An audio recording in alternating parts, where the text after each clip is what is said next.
Bilaman, charchayapsiz.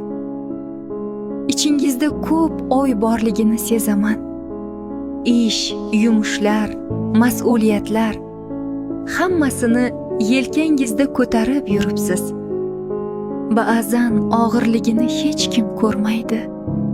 Lekin men sizni tushunaman. Shuni bilishingizni istayman.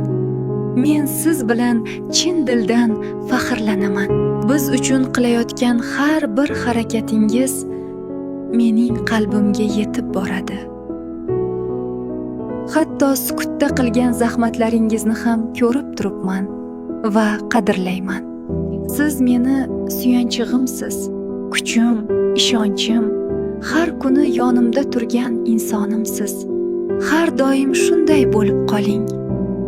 Sizdek insonning rafiqasi ekanimdan faxrlanaman.